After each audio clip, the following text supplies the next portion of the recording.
출제 순위 2입니다. 행정정보와 전조정보. 전체 문항 23문항 나왔어요. 요것도 뭐 만만치 않은 문제죠. 뭐 전자정보라든가 정보 현상 자체는 뭐 최근 새로운 지식 사회에서 주창되고 있는 정부의 새로운 모습이 되기 때문에 문제에서 반영이 쭉 되고 있습니다. 자, 일단은 그 맨 앞에 정보화 사회하고 행정정보부터 내용을 좀 정리를 하도록 하겠습니다. 일단은 정보 자체를 얘기할 때는 거기 맨 앞에 보시면은 개인 조직 문제, 시간, 장소 관련되고, 자, 그 다음 밑줄 선택되고 구조화된 그 다음 자료 이렇게 나왔죠. 자, 실판을 잠깐 보자. 방석현 교수라고 있어요. 이 사람이 고대 교수인데 정보와 정보 체계론이라는 책이 있어요. 보면은 자, 맨 밑에 팩트 사실이 있고 데이터 자료가 있고 인포메이션 정보가 있고 그 다음에 지식의 형태를 제시해놓고 있는데 현실 세계에서 무작위적으로 존재하는 것이 사실이에요. 사실이 관찰된 것이 자료고 자료를 다시 구조하고 체계화시킨 것이 정보고 정보를 다시 체계화시킨 것이 바로 뭐다? 지식이다 이렇게 얘기하는 거야.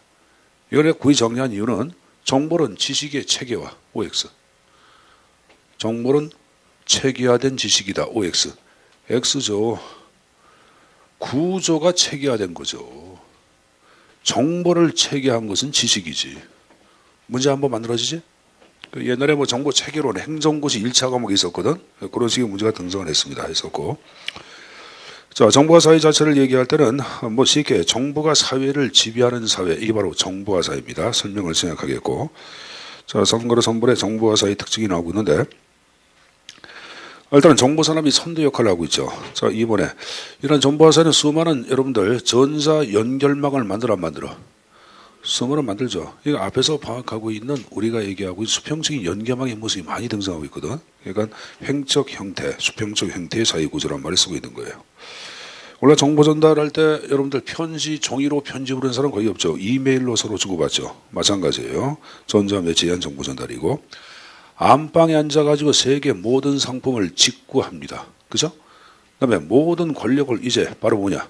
안방에 앉아있는 시민들이 권력의 주체가 돼. 안방에 앉아가지고 여러분들 정보 정책이나 역할을 비판도 하고 제한도 하고 감시도 해야 하죠. 이런 것들이 바로 이제 안방 권력, 지방화로의 권력이란 말을 써요, 여러분들. 이게 지금 얘기한 정치 권력의 지방화 아니면 안방화 이렇게 얘기합니다.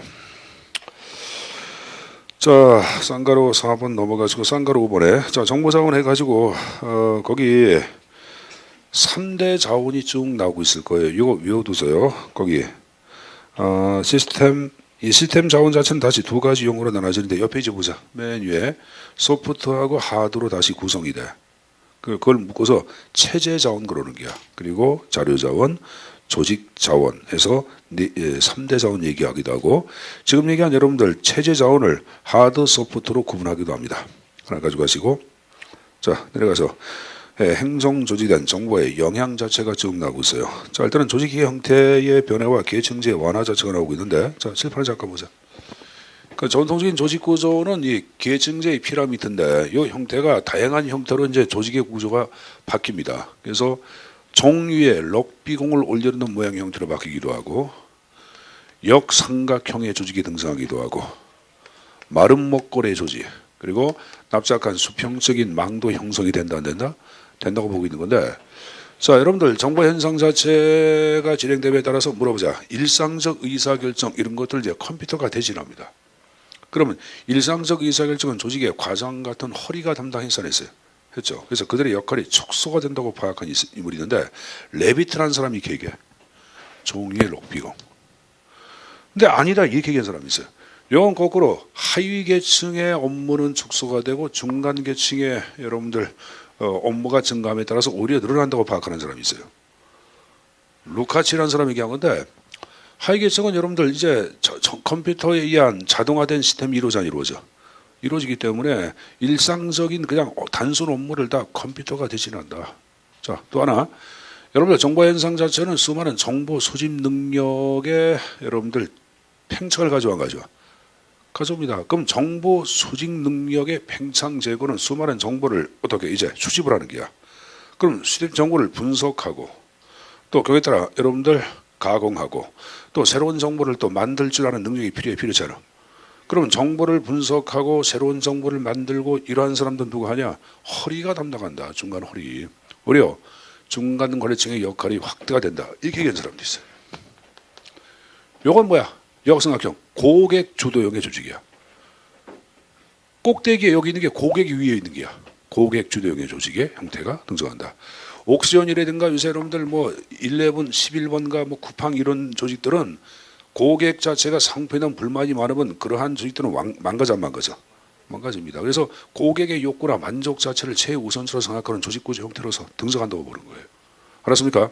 그러니까 뭐 다양한 형태의 조직구조인데 이건 이제 우리가 얘기하는 무슨 구조냐? 이걸 기계적 구조라 그래. 뭐란다? 기계적 구조. 이게 가만히 있는 조직구조. 근데 그 형태가 이렇게 바뀌어. 그럼 생물처럼 움직인다. 유기적 구조로 얘기합니다. 무슨 구조? 유기적 구조. 그 형태로 바뀐다고 보는 거예요. 그다음에 수평적 상호작용 자체가 증가하고 직권과 분권이 동시에 촉진되는 현상이 발생합니다. 자, 여러분들 직권 자체를 얘기할 때는 정보관리 체제를 얘기한 조직의 상승부라든가 중앙조직의 조직이 모든 여러분들 정보가 집중이 돼야 한대. 이것에 의하여 직권화 형태도 가져온다고 보고 어떤 사람들은 아니다 이렇게 얘기해요. 여러분들. 자, 여러분들 정보화 현상 여기 보자. 여기 보자. 꼭대기 아래 사람들의 상호작용이 급격하게 진행됩니다. 하위계층이 여러분들 데스크탑에다가 특정한 내용을 입력해서 엔터를 딱 치면 바로 최상층의 데스크탑으로 또 안 떠버리는 거예요. 그러니까 모든 업무가 이제 아래에서 다 위로다. 중간 다 위로 올라가 버려. 그러니까 위에 있는 사람이 이걸 몽땅 처리할 수 없어. 없으니까 웬만하면 니들이 알아서 해. 권한 위의 폭포 효과. 분권화가 아주 엄청나게 발생한다고 얘기하는 사람도 있어요. 어떤 사람은 직권으로 보기도 하고 어떤 사람은 분권으로 보기도 하는데 일반적 관점은 분권이 좀 우세합니다. 근데 지문에 따라서 직권도 맞아요. 여러분들. 알았습니까? 특히 여기 보자. 정보의 독점에 근거한 직권화 현상을 표현한 용어들이 있어요. 용어들이 있는데 한번 적어보자. 하나는 전자 전체주의가 발생합니다. 정보 독점으로 인한 직권화 현상을 얘기해. 정보 독점으로 인한 직권화 현상.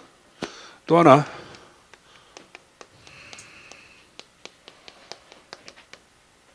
전자 페놉티콘이 발생한다고 얘기합니다. 전자 페놉티콘. 전자 뭐라 그랬어요? 페놉티콘. 요 페노란 말은 그리스 말로 뭘 얘기하는 거야? 모두 그야 모두. 그리고 옵티콘이란 말은 보다 그런 말이야. 모든 걸 보다 그런 말이거든. 이건 여러분들 이 페놉티콘을 얘기할 때는 원형 과목을 얘기해.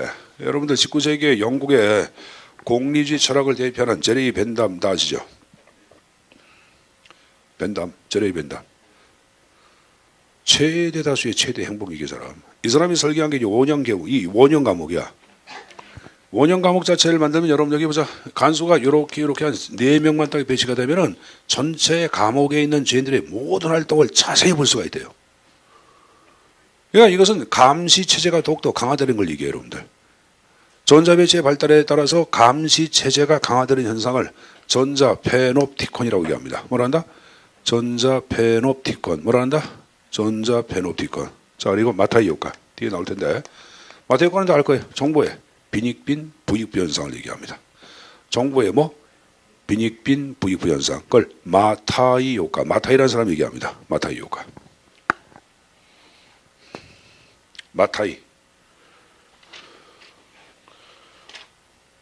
35페이지 보세요. 35페이지.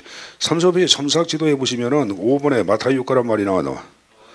6번에 전자 전체주의 나왔어. 나왔죠. 뭐 좀 전에 얘기한 게 다시 한번 설명되어 있는 겁니다.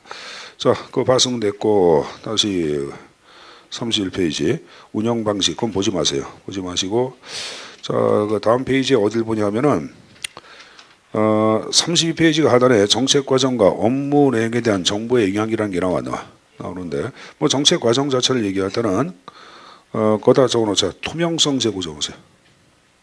투명성 제고. 여러분 전자정보화 발달을 얘기할 때는 정부가 하는 일 자체를 국민들한테 알리 안 알려?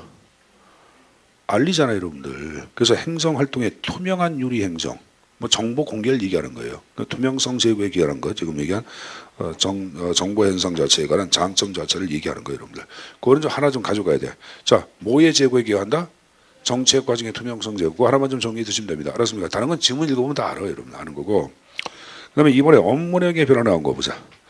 대체로 구제되고 단순 반복 업무가 전산화됨에 따라서 컴퓨터가 담당해야 하네. 아까 얘기한 게 나와. 이에 따라 판단력, 분석력, 창의력 자체가 업무가 증가한다란다? 증가한다. 아까 얘기했던 내용들이고. 그 3번에 행정 서비스의 변화가 나오는데 서비스가 신속하게 이루어지고 자동화가 이루어지고 대기 비용도 격감이 돼야 한다. 되죠? 뭐 뻔한 내용입니다. 다음 페이지 보자. 자, 역작용 현상 자체가 쭉 나오고 있는데 조직의 구성원의 통제가 강화됩니다. 아까 전자 전체 줄이든가 페놉티콘 현상은 통제 강화 아니야. 또 컴퓨터를 제대로 모르는 사람은 소외감을 느껴 안 느껴? 느낍니다. 쌍가루 이번에 바로 마타이 효과야. 정부의 빈익빈 부익부 현상을 얘기하는 거고, 국민 사생활 침해 우려 있죠. 그 컴퓨터 범죄 정부 왜곡, 아까 관료제 권력 강화 등장한다 아까 얘기했을 거예요. 자, 그다음에 35페이지를 펴보시면 첨삭 지도에 자, 정보와 관련된 몇 가지의 여러분들 그 법칙이 쭉 나오고 있을 거예요. 나오고 있는데 1번의 별표 거래상의 법칙. 자, 이 거래상의 법칙은 이제 공부하신 분들은 알 거야. 경제학자 거래삼이 얘기한 거다. 화폐에 관한 법칙이죠. 악화가 양화를 구축한다. 자, 이것은 여러분들 영국 같은 경우엔 근본위의 시대에는 자, 금화 자체, 금화. 몽땅 이제 금화에 의하여 여러분들 어떤 가치의 척도를 여러분들 표현했는데, 자, 여기 보자. 1파운드짜리 금화가 있다고 가정해보자. A라는 금화는 여러분들 새롭게 개발된 게야. 새롭게 바로 발행했고, B라고 하는 것은 발행이 10년 됐어. 그러면 10년 정도 발행된 금화 같은 경우는 유통 과정에서 여러분들 다뤄 안 다뤄? 그러니까 실질적 가치는 1파운드가 될까 안 될까? 안 되는 거예요. 그러니까 어떤 현상이 발생하냐면은 시중에 유통되고 거래되는 것은 가치가 떨어지는 오래된 금화들 10년, 20년, 3년짜리 금화가 유통이 되고 새로 발행한 여러분들 금화는 몽땅 다 장롱 속에 숨겨져. 이게 바로 뭐냐? 악화가 양화를 구축한다 그런 말 쓰는 거예요. 나쁜 게 좋은 게 지배한다. 그러면 여기 보자. 정부의 현상에서 악화 나쁜 건 바로 나쁜 건 뭐냐? 공적 체계에서 유통되는 정보예요. 많은 사람들이 공유하는 정보는 좋지 않은 정보는 왔다 갔다 그래요. 진짜 가치 있는 정보는 혼자만이 갖고 있는 것. 사적 정보 체계 축적되는 현상. 이게 지금 얘기한 거래삼의 법칙이라고 얘기합니다. 알았습니까?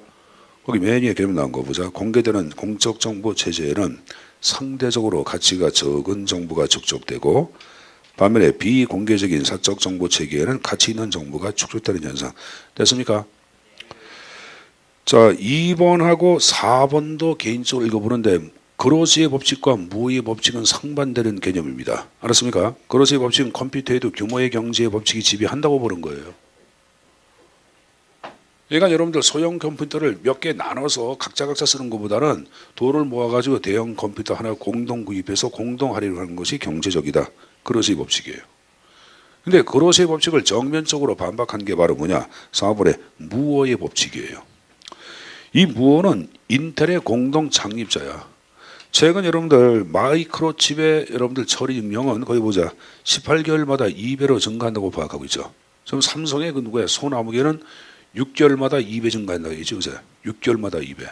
그러니까 이 말은 뭐냐면은 오히려 작은 여러분들 그 컴퓨터일수록 엄청난 고도의 기술 집약적인 칩이 사용이 되는 게 안 되는 게 되는 거지. 그러니까 오히려 작을수록 가치가 있다고 파악하는 거예요. 그러니까 이 무의 법칙은 그로시의 법칙과 상반되는 거죠. 즉 소규모 컴퓨터일수록 좋다. 무의 법칙입니다. 됐습니까? 선생님 사소함은 보지 마세요. 안 나올 테니까. 자, 봤으면 여러분들 내려가서 4절에 행정정보 체계에 관한 내용이 나오고 있습니다. 현재 행정정보 체계는 뭡니까? 쉽게 얘기할게. 컴퓨터와 인간의 결합체. 각종 정보를 사용하고 제공하고 수집하기 위하여 컴퓨터와 인간의 결합체로서 만들어진 것이 행정정보 체계예요, 여러분들.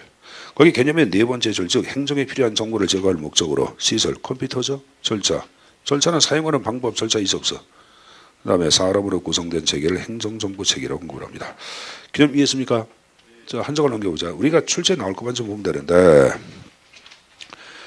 그 다음 페이지에 행정정보 체계의 발달이 쭉 나오죠. 그럼 어떤 식으로 발달되어 있는지 그 형태를 정리를 해둘 필요가 있겠죠.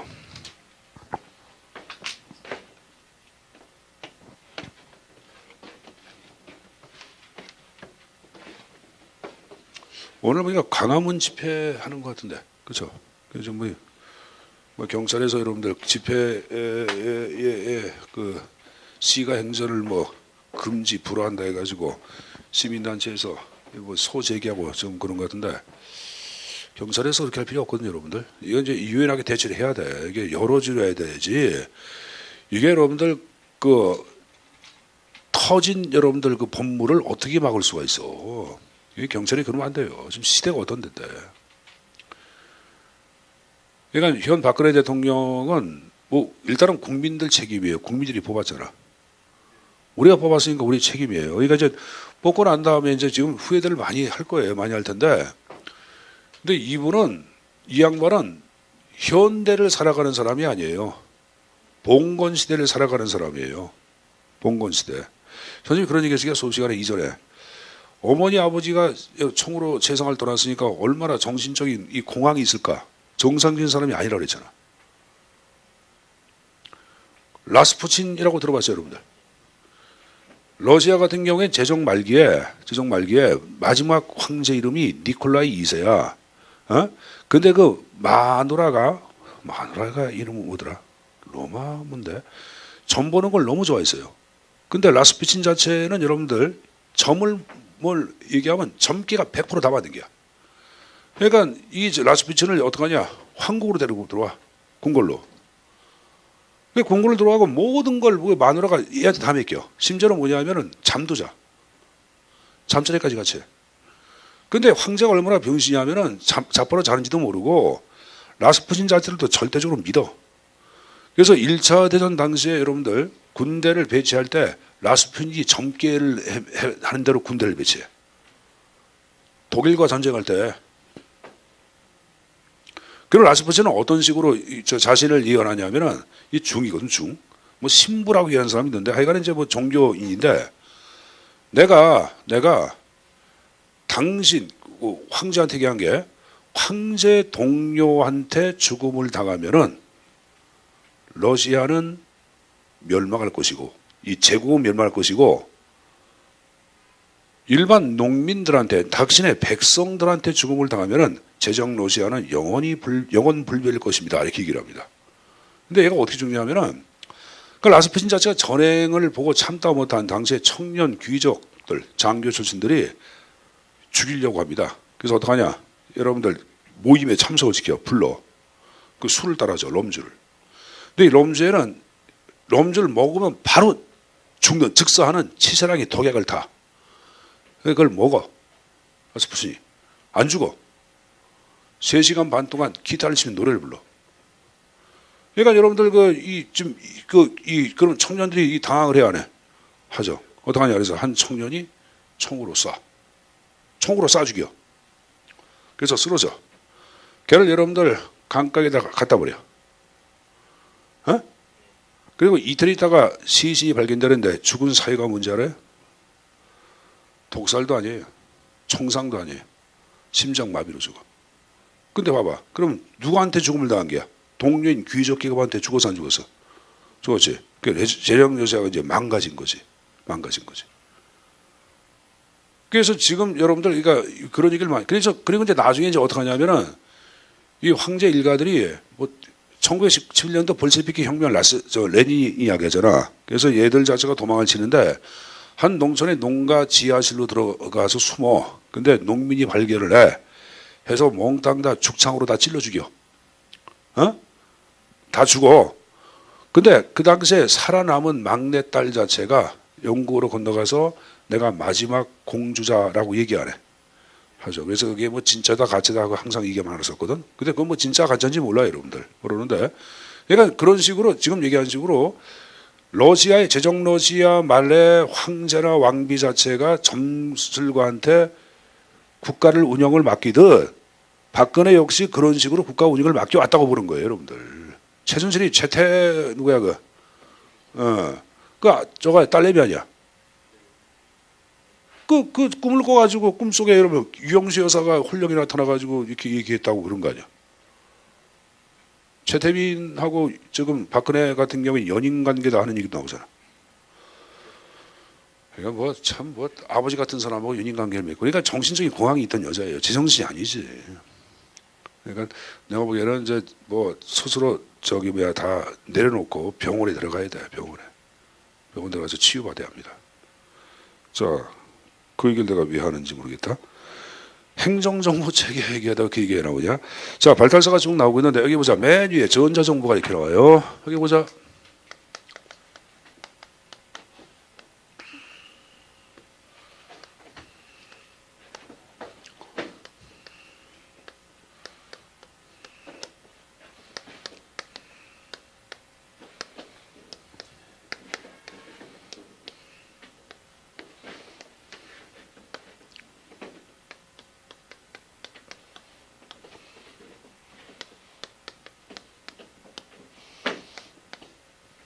자, 여러분들 EDPS는 뭐야? 일렉트로닉 데이터 프로세싱 시스템, 쉽게 전자계산기야. OA는 여러분 사무 자동화도 알죠? 자, 그럼 지금 얘기한 이 EDPS 전자계산기로 사무 자동화는 자, 우리가 대형 할인마트 같은 경우에 물건을 사고 난 다음에 계산대에 가서 계산을 해야 해. 그러면 계산대에서 계산을 담당하는 운영 계층들이 사용하는 게 이거예요, 여러분들. EDPS하고 뭐다? OA야. 그러니까 이것은 지금 얘기하는 식으로 운영계층, 하위계층입니다. 운영계층. 운영계층에서 활용되고 있는 행정정보 체계를 얘기하는 거야. 자, 그 다음에 MIS를 얘기할 때는 뭐냐 하면은 이걸 이제 우리가 관리정보체제라 그러는데 자, 여기 개념 나온 거 보면은 일상적 의사결정에 필요한 정보 제공이란 말이 나와. 거기 36페이지 디귿번에 거기 여러분들 어디 나오냐면은 네 번째 줄 일상화된 관리적 의사결정이 필요한 것 이렇게 나오죠. 일상적은 여러분들 뭐 정형화된 의사결정을 얘기하는 거죠. 여기 보자. 내가 여러분들 창원 이마트 점장이야. 이마트 점장 창원. 그럼 매달마다 DM 발송해야 하네. 우수 고객한테 DM 발송하잖아. 그럼 우수고객 DM 발송할 때는 우수고객이 누구인지를 먼저 알아야 드물러야 돼. 알아야 되겠고 이 사람 자체가 매출 그러니까 예를 들어서 한 달 동안 구매한 구매 금액에 따라서 DM 발송의 할인 티켓을 달리 동봉을 해야 하네. 뭐 300만 원 이상 한 사람들한테는 할인 티켓 5만 원짜리. 뭐 100에서 300 사이에서는 뭐 3만 원짜리.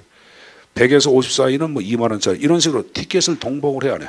하죠. 이건 매달 하는 게 아니라는 게야. 하는 거지. 그럼 매달 티켓을 방송할 때 300만 원 구입한 고객은 누구 200만 원 구입한 누구 이러한 정보를 제공해 주는 거야. 이 바로 뭐다? MIS야. 알았냐?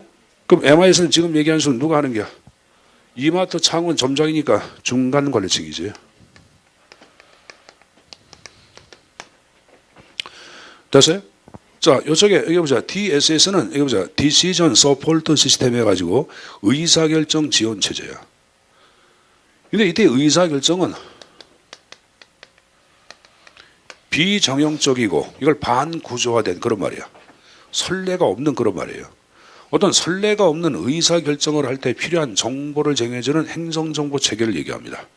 자, 내가 이마트 총수야. 여기서 시험 보세요. 내가 총수야. 근데 여러분들 새로운 사업을 하려고 그래. 새로운 사업. 그래서 여러분들 내가 떡집을 하고 싶어. 그럼 과연 떡집을 하는 것이 바람직한지 어쩐지 하는 걸 여러분들 누구한테 물어보냐? 이 분야의 전문가들한테 여러분들 뭐 설문지를 나눠서 물어볼 수가 있어 없어? 이메일로 보내는 거예요. 그럼 이메일로 보내면 자, 전문가들이 응답을 해야 해. 해야 한다, 하지 말아야 한다, 어떻게 해야 한다, 이렇게 응답 나올 거 아닙니까? 그러면 응답한 결과 자체를 어디다가 집어넣냐? SAS라고 하는 통계 패키지가 있어요. 요 SAS가 바로 DSS야. 여기다가 집어넣으면 자료가 쭉 나와. 일본 전체 전문가 100명 가운데 1번은 몇 프로, 2번은 몇 프로, 3번은 몇 프로 쭉 나와. 그걸 제공해 주는 것이 이거야. 이걸 보고 그러면 여러분 총수는 전체 전문가 가운데 70%가 이마트가 떡집 하는 거에 대해서 찬성을 했다. 그러면 찬성을 했으니까 해야겠다 하고 결정을 해야 하는 거예요. 떡집 같은 경우도 여러 가지 있는데 어떠한 떡집이 나을까 물어보니까 또 의견을 대답해야 하네. 그럼 그걸 보고 할까 말까 또 결정할까 말까 하겠죠. 이게 바로 DSS야. 알았냐? 이 DSS는 지금 얘기한 통계 패키지 SAS,만 얘기하는 게 아니에요. 여러분들 시뮬레이션, 이 시뮬레이션을 뭐라 그래? 모의 실험. 모의 실험 뭐야? 선생님 보자. 내일 모의고사 시험 봐 안 봐? 성적 나와 안 나와? 그 성적을 딱 보고 난 다음에 여러분들 앞으로 공부할 때 어떻게 공부하는 게 나을 것인가 여러분들이 판단낼 수 있어서. 그렇죠. 행정학 같은 경우 이러한 분야가 특히나 행정정보 체계하고 전자정보 자체가 너무 빈약해. 그럼 이쪽을 좀 보완해야 되겠다. 이런 식으로 결정도 해야 하네. 하겠죠, 여러분들. 그래서 이런 것들 다 여기에 집어넣고 있어요. 여기. 자, 볼까? DSS. DSS는 MIS보다 한층 발전된 비정형적, 비일상적 관리 문제 해결에 고안된 건 이렇게 나왔어 안 나왔어? 나왔고 세 번째 중간 나온 거 보자. 의사결정 지원 체제는 문제 일부분만 해결해주고 나머지 부분은 의사결정자 판단에 맡긴다 그랬죠? 거기 SAS, 시뮬레이션이 다 DSS를 대표한다고 볼 수가 있다 없다? 있다. 자, 그 다음 마지막 나온 게 뭐가 나왔어요? ES, 전문가 체제 나왔죠. 이건 여러분 여기 보자. 컴퓨터가 엑스퍼트, 전문가처럼 행동하도록 인공지능화 된 걸 얘기해. 지능을 갖고 있어, 지능. 그러니까 이것은 뭐냐면 여기 보자. 앞에서 얘기한 DSS에서는 사용자가 컴퓨터한테 질문하면 응답만 하는 게야. 이거는 그게 아니야. 컴퓨터가 사용자한테 질문돼. 지능이 있기 때문에. 스스로 추론해서 해결책도 제시하는 게 바로 ES예요, 여러분들. 초기에 ES를 대표하는 게 뭐냐면 여러분들 새로운 무슨 그 소프트 프로그램 자체를 부팅할 때 설치하겠습니까? 말겠습니까? 예스는 물어봐 안 물어봐? 컴퓨터한테 물어보는 거 아니야? 그럼 뭐 예스 그럼 그 다음 또 나가서 물어봐 안 물어봐? 물어보죠. 또 그것도 물어보죠. 그럼 알아서 브르르 하다가 설치가 끝났으면 얘기 안 해. 이게 초기의 ES야 쉽게 얘기하면은. 스스로 판단도 있으면 문제를 처리하고 스스로 결정을 내리는 ES예요. 가장 중요한 키워드가 인공지능이야. 거기 나온 거 보자 여러분들. 전문 분야에서 문제를 진단하고 해결토록 도와준 시스템이 이렇게 나왔어요.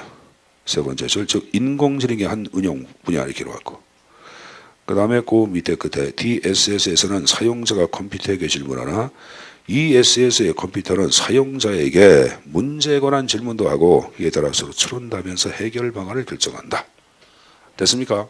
자, 된 거로 간주하겠습니다. 저는 우측에 행정정보 체계의 발달 과정 자체가 3단계 형태가 쭉 나오고 있어요. 좀 전에 EDPS, MIS, DSS 얘기했지? 그래서 여러분 EDPS는 운영계층, 하위계층이야. 중간관리층, 최고관리층. 일상적 업무. MIS는 보통 일상적인 관리 통제 업무를 관장을 해야 하네. 최고를 대신해서 통제 업무를 대신해 주는 거 아니야. 이쪽은 DS는 최고는 미래를 예측하기도 하고, 그렇죠 여러분들? 그리고 이제 결정도 하는데 이에 대한 지원 업무를 관장한다고 보는 거예요. 단순하게 자료 계산, 처리, 저장 끝나는 건 EDPS. 이건 정형적 정보. 이쪽은 의사결정. 앞에 선례가 없는 의사결정이죠. 그걸 뭐 비정형적 의사결정에 중점을 두고 있다. 능률적인 처리. 기능별 자료 종합 나왔고 신속화 내용 나왔고 단기, 중기, 중장기 정보까지 나왔습니다. 자, 박수는 이제 전자정보에 관한 내용을 정리하겠습니다. 최근 전자정보란 말을 많이 쓰죠. 자, 이제 전자정보 자체를 얘기할 때는 그 맨 앞에 개념 나온 거 보자. 행정정보의 공동 활용을 활성화시켜 보다 신속하고 능률적인 행정 서비스를 제공하기 위해 문서를 전자 매체하고 정보 전달을 전자한 정보 체계를 전자정보다라고 언급을 합니다. 자, 이 전자정보에 관한 내용들 밑에 법률 나왔는데, 자, 넘어가시고, 그 다음 페이지 보자. 전자정보의 구축 방안에 대해서 1번 노무라 연구소가 제시한 몇 가지 형태가 쭉 나오고 있을 거예요. 자, 제일 먼저 나온 게 원스톱 행정은 한 번의 신청으로 모든 걸 여러분들 처리하자 그 표현 아닙니까? 논스톱 뭐야? 24시간 때 아무 때나 들어갈 수 있는 걸 얘기해요. 새벽 12시, 1시, 새벽 2시, 1시에도 여러분들 민원 24시 접촉해서 서류 띄어 안 띄어? 띄죠. 이게 논스톱이야. 그럼 이런 것들은 여러분들 직접 방문할 필요가 있어 없어? 직접 기관을 방문할 필요가 없는 거예요. 여기 보자. 오로지 정부 하나의 기관을 방문해서 처리하는 것을 first stop shop이라 그래. 단일 접속 창구라 그래. 뭐라 한다? 그러니까 오로지 정부 기관을 방문해 가지고 일을 처리해야 돼. 41페이지. 거기 여러분들 그 1995년도, 2000년도 해가지고 전자정부 1.6이라는 게 나와. 그 접근에 여러분들 폴스 스탑 샵이란 말이 나와. 그게 이제 단일 접속 창구에 오로지 한 기관만을 대상으로 딱 접촉해서 뭘 해야 돼. 알았어요? 근데 요새는 그렇게 할 필요가 있어 없어? 없는 거예요. 그냥 안방에 앉아가지고 여러분들 직접 방문하지도 않고 한 기관만이 아니라 여러 루트 중개업소를 토대로도 여러분들 서류 발급을 받아 안 받아? 받잖아 여러분들. 요새는 뭐야 그 편의점 가서도 뭐 주민등록 등록은 띄어 안 띄어? 띄어요. 편의점 가서 뛸 수 있어요 요새는. 많이 바뀌어 세상이. 심지어는 여러분 어느 학교 같은 경우에는 학교의 서버가 여러분들 편의점하고 연결돼 있어가지고 학사 여러분들 뭐 졸업증이라든가 뭐 그런 거 있죠. 성적 그런 것도 그것도 뛸 수 있게끔 된 데도 있어요. 요새 세상이 굉장히 많이 바뀌었는데 이게 뭐 3번에 나온 게 행정승시형의 지리적 한계 극복을 얘기합니다. 자, 그다음에 행정정부의 전자 공개가 있어야 되겠고 전자 정보 전달의 전자와 그다음에 법정 보존문서 전자 매치가 시켜야겠고 자 전자문서 교환 나온 거 봐. 거기 EDI란 말이 나와. 일렉트로닉 데이터 인터체인지의 약자인데 자 보자. 종이 없이 기관 간의 컴퓨터를 통해 그러니까 A 기관과 B 기관이 갖고 있는 컴퓨터 아니야. 이걸 달리 얘기할 때 이제 컴퓨터 간에 해서 상관없죠. 기관 간 컴퓨터 간은 A 기관에 있는 컴퓨터, B 기관에 있는 컴퓨터 아니야. 그러니까 이것을 컴퓨터 간에 기관 간의 컴퓨터 간에 기관 간의 컴퓨터를 통해서 이 바꿔 상관없지. 그리고 표준 양식, 이 표준 양식을 포맷이라고 그래요. 뭐라 한다? 포맷. 우리가 포맷 시키자 그런 말 많이 써. 소재 여러분들. 폼은 형식 아니야. 포맷. 그거 보자 여러분들. 양식의 문서를 교환하는 체제. 이게 지금 얘기한 전자문서 교환이에요 여러분들. 요새 선생님 보자. 출판사 이 책을 선생님이 쓸 경우에도 마찬가지야. 이 책 쓸 때 뭐 출판사 선생님이 간 적이 없어요. 여기 여기 보면 앞에 국금사 출판사 나왔잖아요, 여러분들. 이게 저희 내일 인터넷 들어가면은 국금사라고 있어요. 카페가 있는데 대한민국 가장 큰 카페야. 회원이 18만 명이래나 얼마나 30만 명이래나 엄청나게 많아요, 여러분들. 그러니까 여러분들 아마 여기 공무원 준비하는 애들은 웬만하면 다 알 거야. 아는데 이쪽에서 뭐 책 쓰자를 의뢰가 와가지고 책을 낸 건데 이거 책 낼 때 현재 직접 방문한 적 한 번도 없어요. 딱 한 번. 다방이 아니라 뭐라 그래? 커피숍 커피 이렇게 마신대. 지금 다방 그러는데 거기서 딱 한 번 만났어. 역삼역에 있는 무슨 커피숍이더라. 뭐 거기서 커피 한 잔 마시고 그 다음부터는 멍단다. 일정화된 여러분들 뭐 계약서부터 해가지고 모든 것들이 다 뭐냐 전자문서로 교환했어요. 교환하고 또 이 문서 편집하는 것도 어떻게?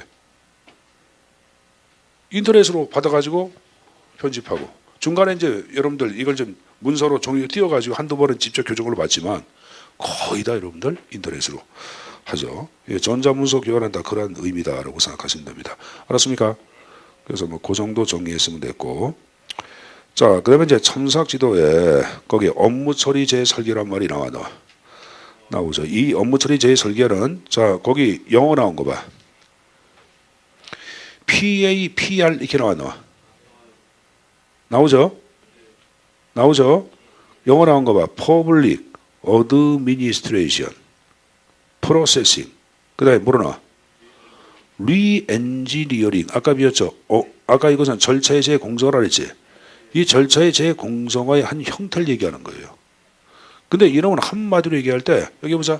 기존에 낡은 것은 몽땅 다 갖다 버리고 새로운 곳으로 가자고 하는 극적 혁신을 추구하는 거예요. 자, 내가 방금 전에 낡은 것을 몽땅 다 갖다 버리고 새로운 곳으로 극적 혁신을 추구하자 그랬죠. 그럼 내가 지금 얘기한 요 단어에서 알듯이 저기 보자. 점진적인 변화를 강조한다는 왜 X야? X야 극적인 변화예요. 거기 어디 그런 말 나올 게야. 거기 여러분들 세 번째 절 여기서 핵심적인 것은 첫 번째 근본적인 변화이다 이렇게 나왔죠. 근본적인 재설계는 현재는 모든 구조와 절차를 버리고 컴퓨터에 맞게 완전히 새로운 업무 처리 방식을 만들어내는 거야. 그 밑에 두 번째 극적 혁신이란 말이 나왔죠 여러분들. 그럼 이게 아까 얘기한 이거예요 여러분. 선생님 보자. 아까 선생님이 자 기존 조직 구조를 이음새 있는 조직이라고 얘기했어요. 요 조직의 형태를 완전히 없애버리고 어떻게 흐름별 조직 절차의 병렬화 기억나나? 이렇게 만들었잖아 이런 식으로. 기억나?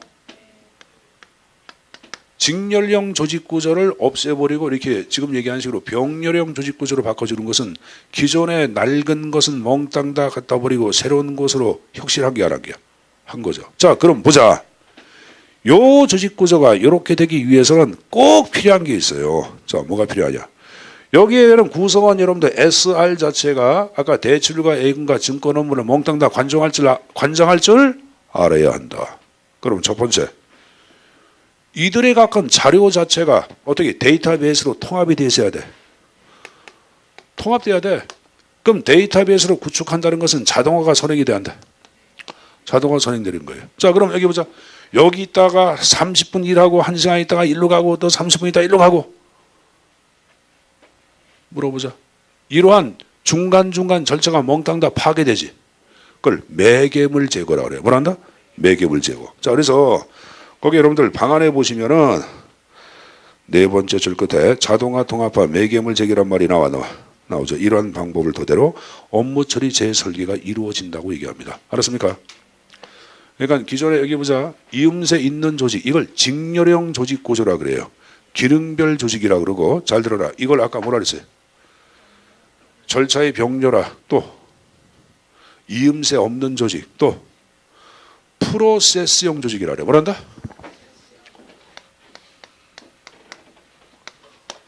흐름이나 절차를 간소화시켰기 때문에 절차를 간소화했다 이게야. 그래서 프로세스형 이걸 흐름별 조직이라고 표현하기도 합니다. 무슨 조직? 흐름별 조직으로 바꾸자. 이게 여러분 2004년도인가 5년도인가 출제에 나왔어요. 그러니까 이게 이제 최근 10년에 나왔던 문제에서는 안 들어왔지만 과거에 문제가 나왔던 내용이야 이게. 그러니까 또 재탕될 기능성이 있으니까 그 정도는 알고 가져가십시오. 알았습니까? 자, 그거 봤으면 이제 그 밑에 전자정부 이용해서 세 가지 형태가 쭉 나오고 있는데 능률형, 서비스형, 민주형 세 가지가 나왔나.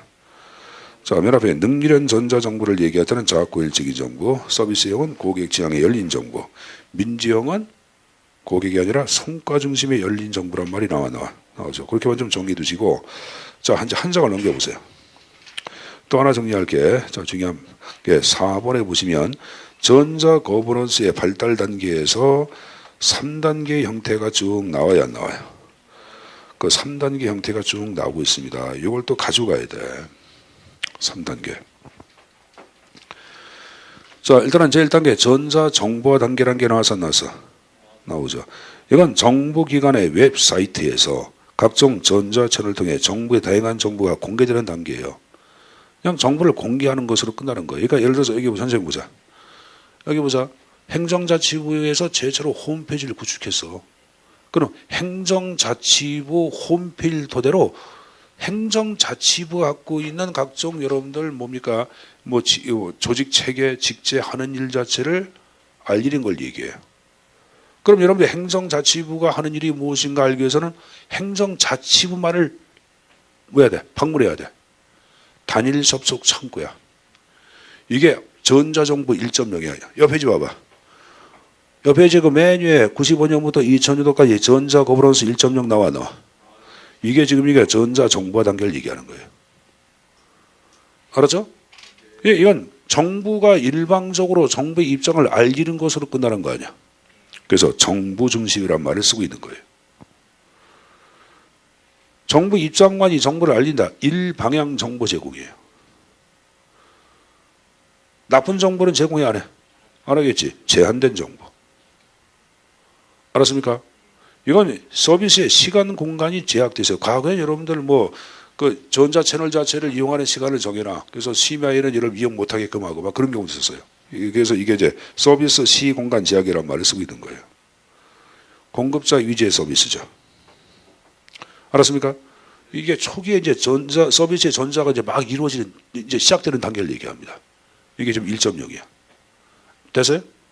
자, 다시 옆 페이지. 자, 2단계는 전자 자문 단계야. 전자 자문 단계는 자, 시민 동그라미. 시민하고 선거직 공무원은 이제 선출직 공직자, 도지사, 시장, 군수, 국회의원 이들 간에 상호 소통이 이루어져 안 이루어져? 이루어지고 청원도 이루어지고. 이게 바로 전자자문 단계예요. 그러니까 토론을 토대로 누구는 시민들은 정부한테 자문 뭡니까? 자문도 할 수 있는 거예요. 건의도 할 수 있다 그런 말이에요. 이게 지금 얘기한 2단계예요. 그 2단계랑 관련된 것이 바로 옆 페이지 전자정부 2.0입니다. 2005년부터 2010년도까지. 그래서 이때는 여러분들 시민 중심이란 말이 나왔나? 나오죠. 원스톱 샵 나왔죠. 이건 여러분들 여기 보자. 선생님 보자. 한 번의 신청이란 말인데 이건 뭐냐면 직접 행정자치를 방문하지 않아도 다른 쪽으로 방문해 들어갈 수가 있는 거예요. 다른 사이트를 토대로. 요새는 그래 안 그래? 왜 그렇게 돼 있어요 여러분들? 거기에 니를 봐봐. 40페이지. 40페이지. 거기 여러분들 동그라미 4번에 정부 포탈이란 말이 나와. 정부 포탈이란 말이 나와. 거기 전자정부 서비스 단일 창구를 통해 제공한다 이렇게 나서 안 나서? 이게 단일 접속 창구하고 틀린 거야. 포탈 창구는 틀린 거예요. 그러니까 이 정부 포탈에 들어가면 여러분들 들어가서 모든 기관으로 연결이 돼.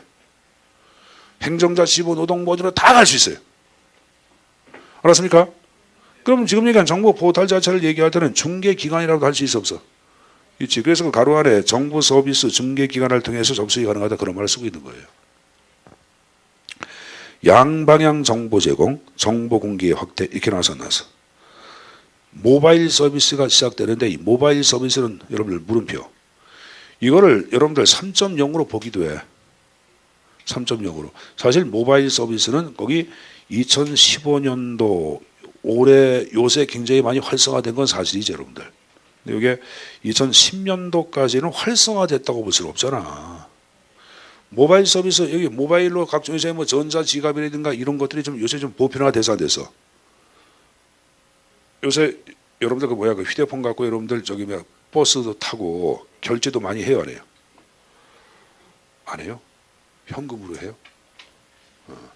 자 선생님도 그냥 요새 그걸로 하고 그러는데 모바일 결제도 하고 그러는데 세상이 진짜 좋아진 거 아닙니까?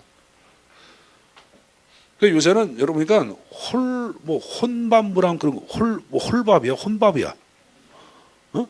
혼밥 그 혼자도 밥 처먹고 막 그러잖아. 혼자 밥 처먹고 혼자 있어도 외로워 안 외로워? 안 외로워. 이거 뭐가 이게 있어 컴퓨터 저거 왜 이게 있어?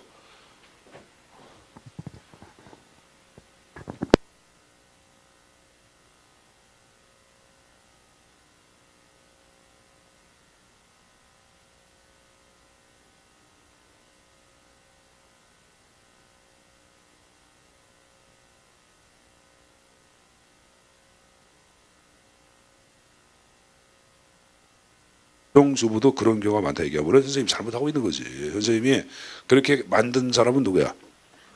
이 선생님이 뭐 토요일날 여기 가서 강의하고 있으니까 그러니까 뭐 잘못한 건데 뭐 하여간에 요새는 이제 이 모바일 서비스가 요새 굉장히 활성화되어 있잖아요. 그래서 이거를 이쪽에 3.0으로 보기도 합니다. 이게 물음표입니다. 알았습니까?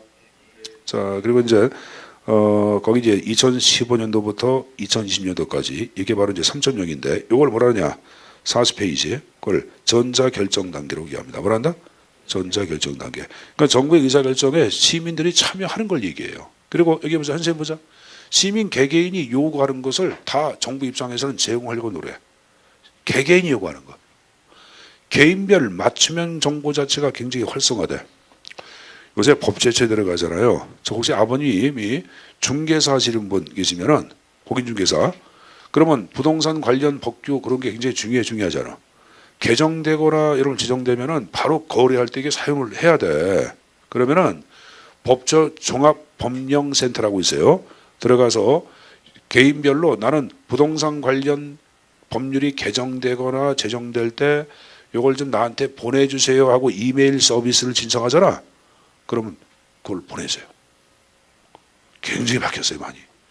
이런 것들 지금 얘기한 식으로 바로 3.0이에요. 그래서 3.0 보시면은 접근성 해가지고 개인 중심이란 말이 나왔죠. 그래서 개인 중심이라 마이 거벌먼트야. 마이 거벌먼트. 나의 정부야. 우리의 정부가 아니라 나의 정부야. 홀밥이야, 혼밥. 혼자 밥 처먹듯이 나 혼자만의 정보를 만들 수가 있어요. 나 혼자만의. 개인별 맞춤형 정보, 실시간 정보, 중단 없는 서비스, 모든 서비스가 이제 진흥화돼가지고 스스로 판단 내리고 결정하고 제공도 하고 그럽니다.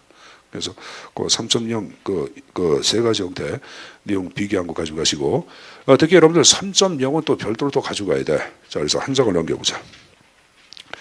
43페이지 맨 위에 정부 3.0의 주요 특징이 나오죠, 여러분들.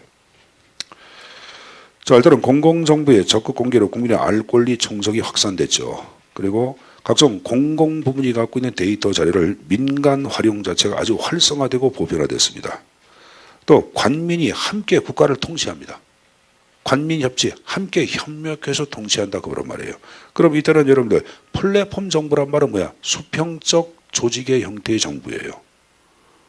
수평적. 그러니까 정부하고 국민 자체가 수평적 관계에 근거하여 토론도 하고 의사결정을 할 때 서로 협의도 하고 그런 걸 얘기하는 거고, 그 다음에 모든 정부 자체가 칸막이에서의 정보를 공유하고 있다 그 표현이에요. 그 다음에 5번, 그 다음에 6번의 별표. 빅데이터를 활용한 과학적 행정구현이란 말이 나와. 빅데이터 자체를 얘기할 때는 한 장을 넘겨봐. 44페이지.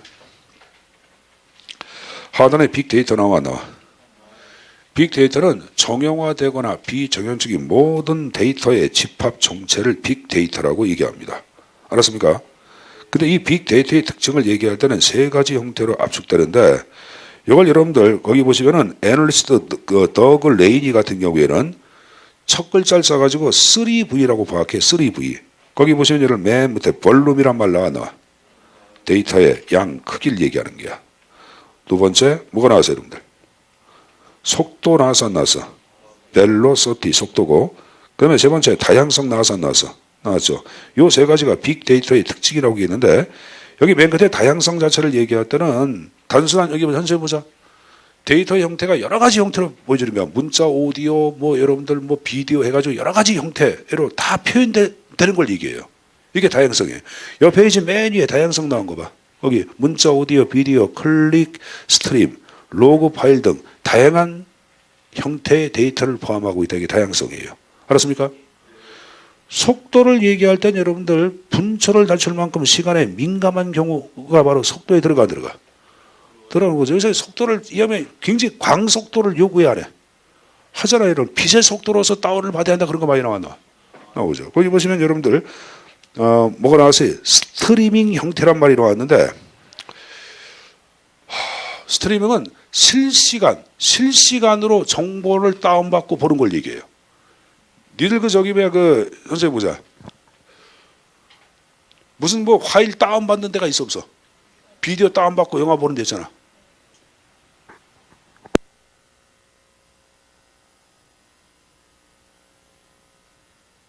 자, 여기 보자. 그러면 그런 거 다운받을 때 실시간으로 이렇게 보여주는 경우도 있어 없어? 있어요. 그런 건 돈을 좀 덜 내 안 내? 덜 내고 보는 게 저장하는 것이 아니라 실시간으로. 이걸 이제 스트리밍이라고 얘기하는 거야. 스트리밍. 그러니까 보내주자마자 보는 거야. 보내주자마자. 빛의 속도지. 바로 보는 거야. 그러니까 이게 속도 들어가는 거예요. 볼륨을 얘기할 땐 여러분들 데이터의 크기를 얘기하는 거예요. 거기 보시면 여러분들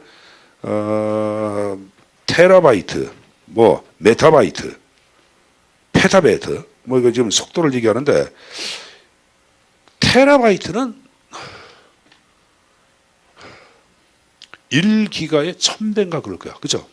1기가에 1000배가 지금 얘기가 그 테라바이트고, 페타바이트는 다시 거기에 10배인가 이렇게 될 거야. 그게 맞을 거예요, 여러분들. 이거 엄청난 크기야, 크기 아니야. 크기죠. 이게 지금 빅데이터 특징 3대 특징이에요. 암기사항이야. 뭐뭐뭐 얘기해서 기출문제야 이거 여러분들. 뭐뭐뭐. 다양성, 속도, 볼륨 얘기했죠. 근데 여기다가 여러분들 거기 밑에 보자. IBM 같은 경우는 진실성 자체를 돼서 거기 4V라고 나오죠. 근데 진실성을 다른 말로 정확성이라고 얘기합니다. 정확성. 진실성을 뭐라 한다? 정확성이라고 얘기합니다. 거기 벨로서티가 아니라 그 스펠링이 다 잘못됐다. 아이.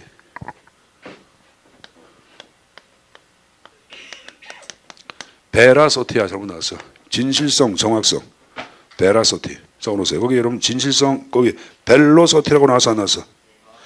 벨로서티는 뭘 얘기해? 속도를 얘기하는 게야. 베라서티. 로 바꿔보셔야 합니다. 이걸 추가해서 아까 얘기한 식으로 4개로 얘기하고 있고 거기 브라이언 호킨스라는 사람이 나오죠. 가변성을 추가시켜 또 가변성도 또 벨로시티로 나왔네.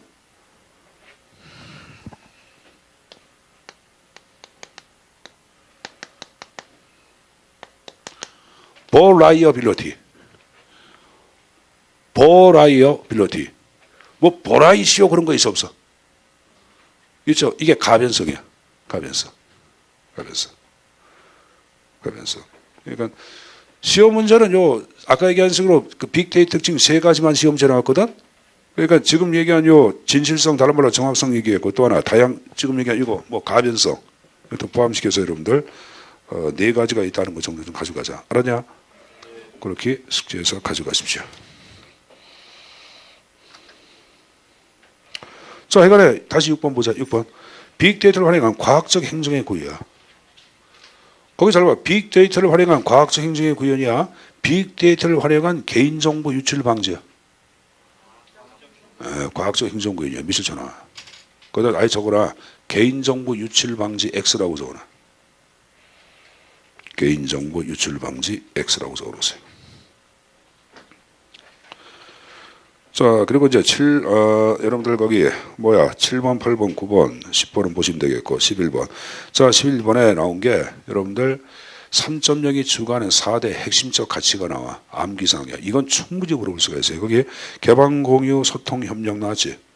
이거 내가 한번 수업 전에 얘기한 것 같은데 암기하는 기법. 소협, 개방과 정보를 공유합시다. 이렇게 얘기 안 했나? 무협지에 소협 나와. 무협지에 보면 여러분들 17, 18 먹은 젊은 애들이 칼 잘 써. 그리고 좀 애가 좀 좋은 일만 해. 그걸 협객이라 그러잖아. 근데 나이가 젊다. 소협. 그리고 거지 이 문파가 있어요. 거지파. 개방이야. 개방파. 아휴 그냥 외워라 그냥. 소협, 개방과 정보를 공유합시다. 소협, 소통, 협력. 개방과 정보를 공유. 개방, 공유. 되냐? 이 다음에 여러분들 시험 끝나고 난 다음에 할 일 없으면 무협지 있지? 사다가 읽어보세요. 하루가 너무 빨리 가. 선생님이 휴가 때에는 무협지를 갖다가 항상 읽어. 근데 한편으로 무협지 읽으면 왜 좋은지 알아요? 스트레스 받는 게 전혀 없어. 그건 여러분 머릿속으로 여러분들 분석할 거 하나도 없어. 뒤까지 다 생각이다. 그래도 읽어도 재밌어요, 여러분들. 자, 어쨌든 간에 요거 좀 4대 가치는 요라고 얘기했습니다. 다시 여러분들 앞에 보자. 자, 그래서 제가 지금 얘기한 게 여태 얘기한 게 뭘 얘기한 거예요, 여러분들? 3.0에 관한 내용을 쭉 얘기를 해서 했어요. 얘기했습니다. 그래서 여러분들 이거 전자정보 3.0하고 아까 얘기한 전자정보와 자문 결정 단계 위에 되겠고 40페이지 맨 밑에 여러분들 통합 1단계, 2단계, 3단계로 또 전자 거버넌스의 발달 단계를 언급을 하는데 세계은행에서 3단계 나온 거 있죠. 출현이 여러분들 전자정보화야. 그리고 상호작용이 전자자문이고 상호거래가 전자결정 단계를 얘기하는 거예요. 이것도 가져가야 한다. 그러니까 전자정보의 발달 단계는 여러 가지로 표현이 돼야 한다. 근데 니미를 하나만 나오는 게 아니라 다 나와. 그러니까 이거 다 가져가야 돼. 알았습니까? 여러분이 가져가는 거로 좀 정리하겠습니다. 자, 좀 쉬었다가 쌍가루 4번부터 또 수업 진행하겠습니다. 좀 쉬었다 하자.